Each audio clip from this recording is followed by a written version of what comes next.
많은 분들이 이런 고민을 하고 계십니다. 이제 아이들도 다 컸는데 이 사람과 계속 살아야 할까? 젊었을 때는 참았지만 이제는 내 인생을 살고 싶다. 부부라고 하지만 이미 남처럼 살고 있는데 이게 맞나? 혹시 여러분도 이런 생각을 해보신 적 있으신가요? 최근 5년간 황혼 이혼율이 급격히 증가하고 있습니다. 50대 이상 부부 10쌍 중 3쌍이 이혼을 심각하게 고려하고 있다는 조사 결과도 있습니다. 하지만 황혼 이혼은 젊은 부부의 이혼과는 완전히 다릅니다. 고려해야 할 것들이 훨씬 많고 복잡합니다. 오늘은 황혼 이혼을 고민하고 계신 분들을 위해 반드시 확인해야 할 3가지 핵심 사항을 알려드리겠습니다. 이 3가지만 제대로 점검하면 여러분이 정말 이혼을 해야 하는지 아니면 다른 방법이 있는지 명확하게 판단하실 수 있을 겁니다. 그리고 만약 이혼을 결정하더라도 후회 없는 선택을 하실 수 있을 겁니다. 동영상 제작에 큰 도움이 되는 구독과 좋아요 한 번씩 부탁드리겠습니다. 여러분의 인생에 도움이 되는 영상을 더 빠르게 받아보실 수 있습니다. 지금 바로 시작하겠습니다. 58세 정미경 씨의 이야기부터 들려드리겠습니다. 정미경 씨는 결혼 32년 차 주부였습니다. 2 자녀를 모두 대학까지 보내고 이제는 각자 결혼해서 독립한 상태였습니다. 정미경 씨의 하루는 이랬습니다. 아침 6시에 일어나 남편 아침 준비, 9시에 남편 출근 후 혼자서 집안일, 점심은 혼자, 저녁에 남편이 돌아와도 텔레비전만 보며 대화 없는 식사, 각자 방에서 잠자리까지였습니다. 선생님, 이게 부부 생활인가요? 정미경 씨는 눈물을 글썽이며 이렇게 말씀하셨습니다. 남편과 마지막으로 진솔한 대화를 나눈 게 언제인지 기억도 안 나요. 그냥 한 집에 사는 남남 같아요. 더 속상한 건 이런 일들이었습니다. 정미경 씨가 몸이 아파서 병원에 가야 한다고 했을 때 남편은 혼자 못 가? 라고 말했습니다.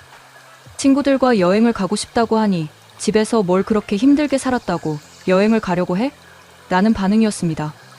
결정적인 사건은 지난 결혼기념일이었습니다. 정미경 씨가 오늘이 결혼기념일인데 외식이라도 할까? 라고 제안했더니 남편이 그런 거 챙길 나이도 아니고 돈 아까우니까 집에서 먹자라고 말했습니다. 그날 밤 정미경 씨는 잠을 이루지 못했습니다. 내가 지금까지 뭘 하며 살았나? 앞으로 20년을 더 이렇게 살아야 하나? 그때부터 황혼 이혼에 대해 진지하게 생각하기 시작했습니다. 여러분, 정미경 씨의 이야기가 남의 일 같지 않으실 겁니다. 실제로 많은 중년 부부들이 비슷한 상황에 처해 있습니다. 61세 박영수 씨도 마찬가지였습니다.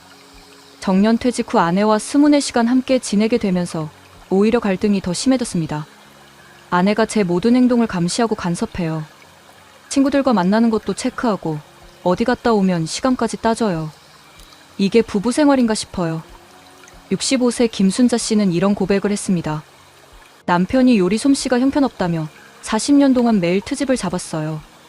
이제는 자존감이 바닥까지 떨어졌어요. 혼자 살면서 제 자존심이라도 찾고 싶어요. 이분들의 공통점은 무엇일까요?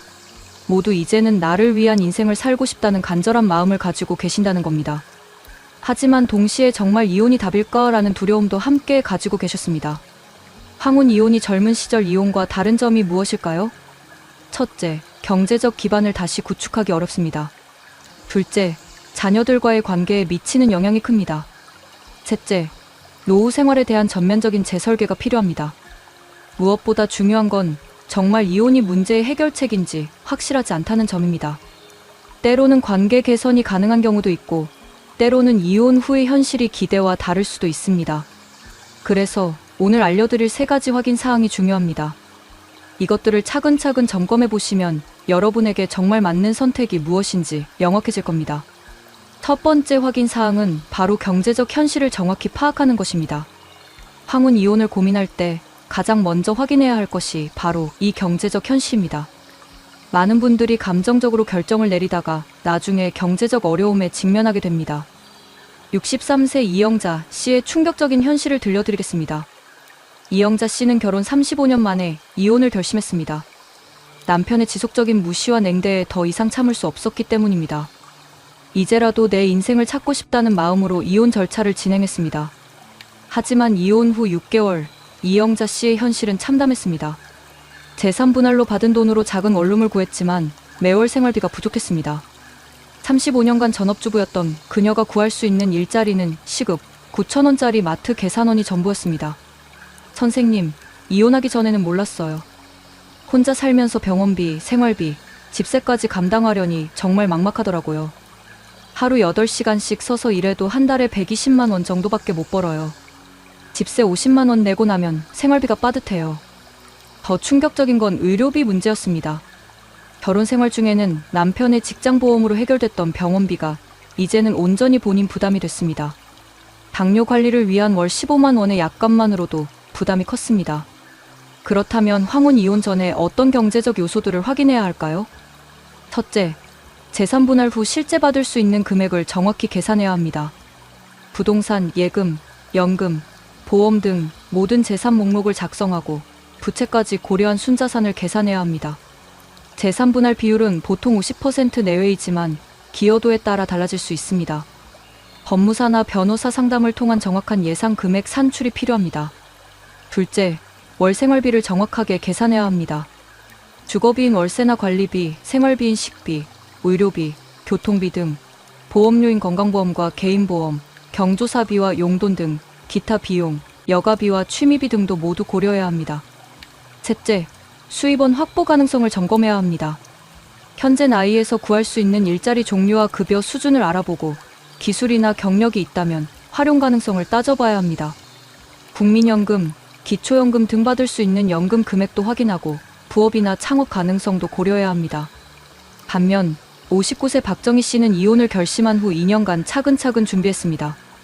먼저 컴퓨터 학원을 다니며 엑셀과 워드 자격증을 땄습니다. 그리고 동네 부동산에서 아르바이트를 시작해 경험을 쌓았습니다. 처음에는 남편이 나이 들어서 뭘 한다고 난리냐며 비웃었어요.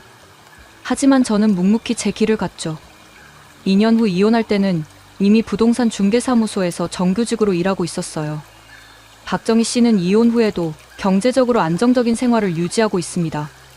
월 180만 원의 수입으로 작은 아파트에서 홀로 살며 오히려 결혼 생활 때보다 만족도가 높다고 합니다. 경제적 독립이 진짜 중요해요. 돈이 없으면 자유도 없거든요. 이혼하고 싶다면 최소 1년에서 2년은 준비 기간을 갖는 게 좋아요. 많은 분들이 놓치는 부분이 연금 분할입니다.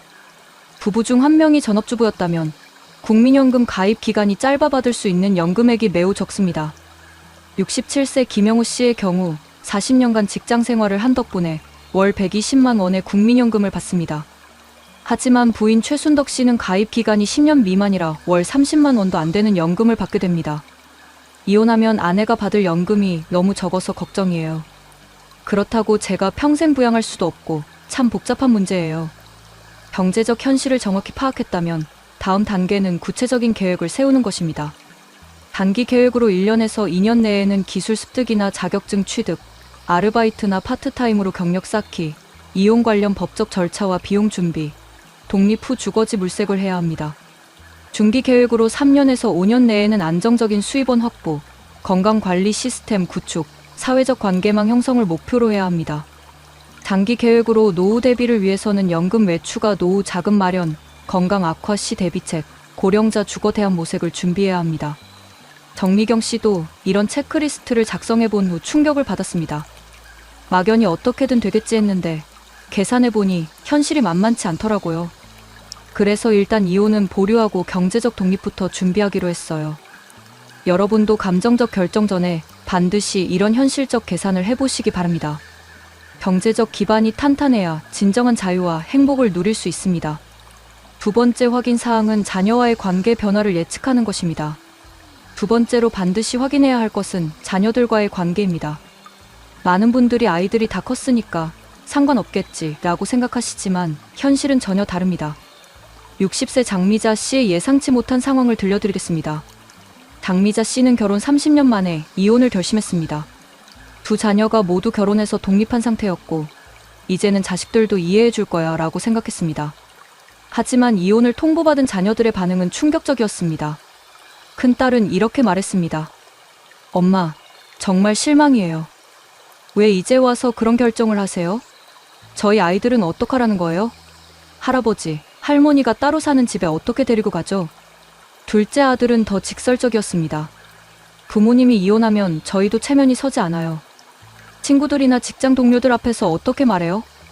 제 처가에서는 뭐라고 생각하겠어요? 장미자 씨는 그 순간 깨달았습니다. 자녀들에게 부모의 이혼은 여전히 큰 충격이고 부담이라는 것을 말입니다. 선생님, 자식들이 저를 이기적인 엄마라고 보는 것 같아요. 왜 이제 와서 그러냐, 참고 살면 되지 않느냐, 이런 식으로 말해요. 정작 제가 얼마나 힘들었는지는 이해하려고 하지 않아요. 부모의 황혼 이혼이 성인 자녀들에게 미치는 영향은 생각보다 훨씬 큽니다. 먼저 명절과 가족 모임의 복잡성 문제가 있습니다. 어느 쪽을 먼저 방문할지의 딜레마가 생기고 양쪽 부모를 모두 챙겨야 하는 부담이 생깁니다. 손자녀들도 혼란스러워합니다. 할아버지, 할머니가 왜 따로 살아요? 라고 묻게 됩니다. 둘째로 경제적 부담이 증가합니다. 두 곳의 생활비를 지원해야 할 필요성이 생기고 각각의 의료비와 간병비를 부담해야 할 수도 있습니다. 주거 문제 해결 비용도 만만치 않습니다. 셋째로 정서적 스트레스가 큽니다. 부모 사이에서 중재자 역할을 해야 하는 피로감이 생기고 배우자나 처가, 시가와의 관계에서 오는 스트레스도 있습니다. 자신의 결혼 생활에 대한 불안감도 증가합니다. 64세 김철수 씨 가족의 갈등 상황을 보겠습니다. 김철수 씨와 부인은 이혼 절차를 밟고 있었는데 세 자녀가 각각 다른 반응을 보였습니다. 큰아들은 아버지 편을 들었습니다. 아버지가 평생 고생해서 가정을 꾸려왔는데 엄마가 너무하다고 말했습니다. 큰딸은 어머니 편이었습니다. 아버지가 평생 엄마를 무시하고 살았잖아. 엄마 마음을 이해해야지 라고 했습니다. 막내 아들은 중립을 지키려 했지만 스트레스로 우울증까지 생겼습니다. 가족이 둘로 갈라지는 걸 보니까 너무 힘들어요. 명절 때마다 어떻게 해야 할지 모르겠어요. 결국 자녀들 사이에서도 갈등이 생겼고 가족 전체가 혼란에 빠졌습니다. 손자, 손녀들도 우리 가족이 왜 이상해졌어요? 라며 불안해했습니다. 이혼을 고민하실 때 자녀들과 관련해서 반드시 확인해야 할 사항들이 있습니다. 첫째, 자녀들의 현재 상황을 파악해야 합니다. 자녀들의 경제적 여건인 부모 부양 능력을 확인하고 결혼 상태와 배우자, 가족과의 관계를 살펴봐야 합니다. 직장이나 사업상 체면이 중요한 상황인지도 알아보고 자녀들의 성격과 가치관이 전통적인지 개방적인지도 고려해야 합니다. 둘째, 손자녀에게 미칠 영향을 생각해야 합니다. 손자녀들의 연령대와 이해 수준을 파악하고 할아버지, 할머니와의 관계 밀도를 확인해야 합니다. 학교나 사회에서 받을 수 있는 스트레스도 고려해야 합니다. 셋째, 향후 관계 유지 방안을 계획해야 합니다. 이혼 후에도 가족 모임에 참여하는 방식을 정하고 자녀들과의 개별적 관계 유지 계획을 세워야 합니다. 경제적 독립을 통한 자녀 부담 최소화 방안도 마련해야 합니다. 57세 윤혜경 씨는 이혼을 결심한 후 자녀들과 충분한 대화 시간을 가졌습니다. 감정적으로 통보하는 대신 차근차근 설명했습니다. 아이들아, 엄마가 왜 이런 결정을 내렸는지 들어볼래? 엄마도 한 사람의 인간이야. 남은 인생을 좀 더 의미 있게 살고 싶어. 그리고 구체적인 계획도 함께 제시했습니다. 경제적으로는 엄마가 알아서 할 수 있도록 준비했어. 너희한테 부담 주지 않을 거야. 명절이나 가족 모임도 어색하지 않게 참여할 방법을 생각해봤어. 자녀들은 처음에는 반대했지만 어머니의 진심과 구체적인 계획을 듣고 점차 이해하기 시작했습니다. 큰딸은 이렇게 말했습니다.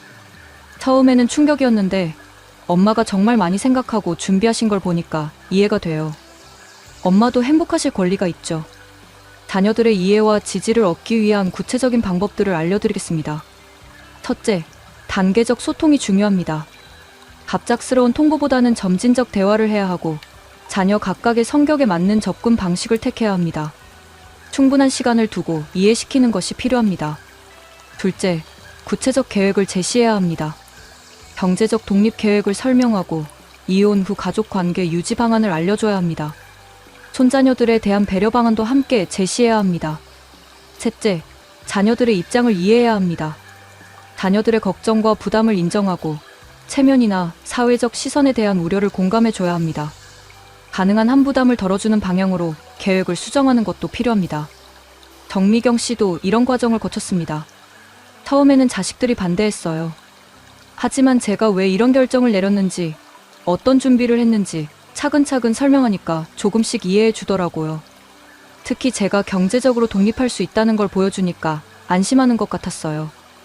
여러분, 자녀들과의 관계는 이혼 후에도 평생 지속됩니다. 충분한 소통과 배려 없이 진행한 이혼은 가족 전체에게 상처만 남길 수 있습니다. 반드시 이 부분을 신중하게 고려하시기 바랍니다. 62세 최순희 씨의 놀라운 반전을 들려드리겠습니다. 최순희 씨는 남편과 35년을 살면서 정말 한계에 다다랐었습니다. 남편은 은퇴 후 집에서 텔레비전만 보며 하루를 보냈고 최순희 씨가 말을 걸어도 대답도 제대로 하지 않았습니다. 선생님, 정말 이혼 서류까지 준비했어요. 더 이상 이 사람과 한 집에서 살 수 없다고 생각했거든요. 마치 투명인간이 된 기분이었어요. 그런데 이혼을 통보하기 전 최순희 씨는 마지막으로 한 가지를 시도해 보기로 했습니다. 남편과 진솔한 대화를 나누는 것이었습니다. 어느 날 저녁 최순희 씨가 남편에게 이렇게 말했습니다. 여보, 우리 얘기 좀 할까요? 사실 저는 지금 너무 외롭고 힘들어요. 당신과 같은 집에 살고 있지만 정말 혼자 사는 것 같아요. 우리 이대로 살아도 되는 건가요? 남편의 반응은 의외였습니다. 잠시 침묵하던 남편이 이렇게 말했습니다. 나도 그런 생각했어. 어떻게 지내야 할지 모르겠더라고. 은퇴하고 나니까 뭘 해야 할지도 모르겠고 미안해. 그날부터 부부는 조금씩 변화하기 시작했습니다. 함께 산책을 하고 요리도 같이 하고 작은 여행도 다녀왔습니다. 6개월 후 최순희 씨는 완전히 다른 사람이 됐습니다. 정말 신기해요. 같은 사람인데 이렇게 달라질 수 있다니. 만약 그때 이혼했다면 지금의 행복은 없었을 거예요. 모든 관계가 회복 가능한 것은 아니지만 다음과 같은 신호들이 있다면 한 번 더 시도해볼 가치가 있습니다. 첫째, 서로에 대한 기본적 존중이 남아있는 경우입니다. 심한 모욕이나 인격적 모독은 없어야 하고 외도나 도박 등 결정적 배신은 없어야 합니다. 가정폭력이나 정신적 학대도 없어야 합니다. 둘째, 소통 의지가 있는 경우입니다. 진지한 대화를 시도했을 때 완전히 거부하지 않고 상대방의 이야기를 들으려는 최소한의 자세가 있어야 합니다. 변화에 대한 언급이나 의지를 표현하는 것도 좋은 신호입니다. 셋째, 과거에 좋았던 시절이 분명히 있었던 경우입니다. 초기 결혼 생활이나 자녀 양육 시기에 좋은 추억이 있고 공통의 관심사나 가치관이 있었으며 위기를 함께 극복한 경험이 있다면 회복 가능성이 높습니다. 65세 박영수 씨 부부의 기적 같은 변화를 보겠습니다. 박영수 씨 부부는 40년 결혼 생활 중 마지막 10년이 정말 힘들었습니다. 서로 말도 없고 각자 방에서 지내며 남남처럼 살았습니다. 부인 김영숙 씨가 먼저 이혼을 언급했습니다. 이렇게 살바해야 차라리 혼자 사는 게 낫겠어요. 하지만 박영수 씨가 의외의 제안을 했습니다. 그래, 이혼해도 좋아. 하지만 그 전에 3개월만 시간을 줘. 정말 안 되면 그때 이혼하자. 그 3개월 동안 박영수 씨는 완전히 달라졌습니다. 매일 아침 부인에게 잘 잤어? 라고 인사했습니다. 부인이 요리할 때 설거지를 도와줬습니다. 주말에는 함께 시장에 가서 장을 봤습니다. 부인의 이야기를 끝까지 들어줬습니다. 김영숙 씨도 점차 마음을 열기 시작했습니다. 처음에는 지금 와서 뭘 한다고? 싶었어요. 하지만 정말 변하려고 노력하는 모습을 보니까 마음이 움직이더라고요. 3개월 후 이혼 이야기는 완전히 사라졌습니다. 오히려 두 사람은 신혼처럼 다정해졌습니다. 이제는 하루도 떨어져 있기 싫어요. 40년 만에 진짜 사랑을 다시 찾은 기분이에요. 정말 이혼이 답인지 확인하기 위해 다음과 같은 방법을 시도해보세요. 첫째, 진솔한 대화를 시도해보세요. 감정적이지 않은 평온한 상태에서 대화하고 당신 때문에가 아닌 나는 이렇게 느낀다 식의 표현을 사용하세요. 구체적인 불만보다는 전체적인 관계에 대한 생각을 공유하고 과거의 잘못을 따지기보다는 앞으로의 방향을 논의하세요. 둘째, 작은 변화부터 시작하세요. 인사나 대화 같은 기본적인 소통을 복원하고 함께하는 시간을 조금씩 늘려가세요. 식사나 산책 같은 것부터 시작하면 됩니다. 상대방의 작은 노력이라도 인정하고 격려하며 각자의 취미나 관심사를 존중해주세요. 셋째, 전문가 도움을 받는 것도 고려해보세요. 부부 상담이나 가족 치료를 받아보고 객관적인 시각에서 관계를 점검해 볼 수 있습니다. 소통 방법이나 갈등 해결 기술을 배우는 것도 도움이 됩니다. 59세 이명자 씨의 마지막 도전을 들려드리겠습니다. 이명자 씨는 남편의 지속적인 무관심과 냉대에 지쳐 이혼을 결심했습니다. 하지만 마지막으로 한 가지 시도를 해보기로 했습니다. 여보, 우리 상담받아 볼까요? 이혼하기 전에 정말 안 되는 건지 확인해 보고 싶어요. 남편은 처음에는 거부했지만 이명자 씨의 진심을 보고 결국 동의했습니다. 6개월간의 부부 상담을 통해 놀라운 변화가 일어났습니다. 상담사는 두 사람이 서로 다른 사랑의 언어를 사용하고 있다는 것을 알려줬습니다. 남편은 행동으로 사랑을 표현하는 타입이었고 이명자 씨는 말로 표현받기를 원하는 타입이었습니다. 남편이 제 가방을 들어주고 문을 열어주는 게 사랑 표현이었는데 저는 몰랐어요. 저는 사랑한다는 말을 듣고 싶었거든요. 이제 두 사람은 서로의 방식을 이해하고 맞춰가고 있습니다. 이혼할 뻔했는데 오히려 더 가까워진 것 같아요. 관계 회복 가능성을 판단하기 위한 마지막 체크리스트를 알려드리겠습니다. 시도해볼 가치가 있는 경우는 이런 때입니다. 상대방이 대화에 완전히 거부적이지 않고 과거에 서로 사랑했던 시절이 분명히 있었으며 현재의 문제가 소통 부족이나 오해에서 비롯되고 상대방이 변화의 의지를 보이는 경우입니다. 반대로 이혼이 불가피한 경우는 이런 때입니다. 지속적인 가정폭력이나 정신적 학대가 있고 반복적인 외도나 배신이 있으며 상대방이 완전히 대화를 거부하고 근본적인 가치관의 차이로 양보 불가능한 갈등이 있는 경우입니다. 정미경 씨도 이런 과정을 거쳤습니다. 마지막으로 남편과 진지하게 대화해봤어요. 그런데 남편도 나름대로 고민이 있더라고요. 이제는 조금씩 달라지고 있어요. 이혼은 일단 보류하기로 했어요. 여러분, 이혼은 되돌릴 수 없는 결정입니다. 후회하지 않기 위해서라도 마지막 한 번은 관계 회복을 위해 진심으로 노력해 보시기 바랍니다. 실제 적용법과 주의사항, 현명한 결정을 위한 로드맵을 알려드리겠습니다. 지금까지 3가지 확인 사항을 알려드렸습니다. 그런데 아마 이런 생각이 드실 겁니다. 이론은 좋은데 실제로 어떻게 적용해야 하지? 어떤 순서로 진행해야 할까? 실제로 이 3가지를 체계적으로 적용해서 현명한 결정을 내린 분들의 이야기를 들려드리겠습니다. 단계별 실행 가이드를 말씀드리겠습니다. 1단계는 현실 인식과 냉정한 분석으로 1개월에서 2개월이 걸립니다. 66세 한명자 씨의 체계적 접근을 보겠습니다. 한명자 씨는 남편과의 갈등이 심해져 이혼을 고려하기 시작했을 때 감정적으로 결정하지 않았습니다. 대신 체계적으로 분석해 보기로 했습니다. 먼저 경제적 현실부터 파악했습니다. 부부 공동 재산 목록을 작성했더니 부동산 2억 원, 예금 8천만 원이었습니다. 남편 국민연금은 월 110만 원, 본인은 월 40만 원이 예상됐습니다. 이혼 시 재산 분할 예상액은 1억 4천만 원이었습니다. 월 생활비를 계산한 결과 최소 150만 원이 필요했습니다. 현재 나이에서 구할 수 있는 일자리를 조사한 결과 월 80만 원 수준이었습니다. 계산 결과 경제적으로 매우 빠듯하다는 것을 알게 됐습니다. 선생님, 막연히 어떻게든 되겠지 했는데 계산해보니까 현실이 만만치 않더라고요. 특히 의료비나 급작스러운 지출을 고려하면 정말 불안했어요. 2단계는 자녀들과의 사전 소통으로 2개월에서 3개월이 걸립니다. 경제적 현실을 파악한 후 한명자 씨는 자녀들과 조심스럽게 대화를 시작했습니다. 갑작스럽게 이혼을 통보하는 대신 단계적으로 접근했습니다. 첫 번째 대화에서는 현재 부부관계의 어려움을 털어놨습니다. 요즘 아빠와 엄마가 많이 힘들어. 대화도 잘 안 되고 서로 상처를 주고받는 것 같아. 두 번째 대화에서는 구체적인 문제점들을 설명했습니다. 사실 엄마가 많이 외롭고 힘들어. 이대로 계속 살아야 하나 고민이 돼. 세 번째 대화에서는 이혼 가능성을 언급했습니다. 엄마도 한 사람의 인간으로서 행복할 권리가 있는 것 같은데 너희들은 어떻게 생각하니? 자녀들의 반응은 예상대로 복잡했습니다. 큰딸은 걱정이 앞섰고 아들은 체면을 생각했습니다. 하지만 충분한 시간을 두고 대화하니 점차 이해하기 시작했습니다. 3단계는 관계 회복 마지막 시도로 3개월에서 6개월이 걸립니다. 자녀들과의 대화를 통해 마음을 정리한 한명자 씨는 마지막으로 남편과의 관계 회복을 시도해 보기로 했습니다. 어느 날 저녁 남편에게 이렇게 말했습니다. 여보, 우리 진지하게 얘기 좀 할까요? 요즘 우리 관계가 너무 메마른 것 같아요. 이대로 살면 서로에게 좋지 않을 것 같은데 어떻게 생각하세요? 남편의 첫 반응은 차가웠습니다. 뭘 그런 걸 가지고 난리야. 이 나이에 무슨 드라마 같은 소리를 해. 하지만 한명자 씨는 포기하지 않았습니다. 며칠 후 다시 시도했습니다. 저는 정말 진지해요.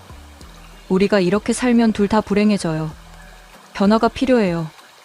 놀라운 결과가 나타났습니다. 관계의 극적 개선이 일어난 것입니다. 3개월간의 꾸준한 노력 끝에 놀라운 일이 일어났습니다. 남편이 조금씩 변하기 시작한 것입니다. 아마 제가 진심이라는 걸 느꼈나 봐요. 남편이 조금씩 대화에 응하기 시작했어요. 처음에는 어색했지만 점점 자연스러워졌어요. 6개월 후 한명자 씨 부부는 완전히 다른 관계가 됐습니다. 매일 30분씩 함께 산책하기, 주말마다 함께 시장 보기, 서로의 취미 활동 존중하기, 일주일에 한 번 외식하기를 실천했습니다. 이혼을 고려했던 게 거짓말 같아요. 지금은 정말 행복해요. 만약 그때 성급하게 이혼했다면 지금의 행복은 없었을 거예요. 하지만 모든 경우에 관계 회복이 가능한 것은 아닙니다. 반대 사례로 이혼이 정답이었던 경우를 보겠습니다. 68세 박인숙 씨의 경우입니다. 박인숙 씨는 남편의 지속적인 정신적 학대와 모욕에 시달렸습니다. 3가지 확인 과정을 거쳤습니다. 경제적 준비로는 2년간 파트타임 일을 하며 생활비를 마련했습니다. 자녀 소통에서는 자녀들도 아버지의 문제를 인식하고 어머니의 결정을 지지했습니다. 관계 회복 시도를 여러 번 했지만 남편은 변화 의지가 전혀 없었습니다.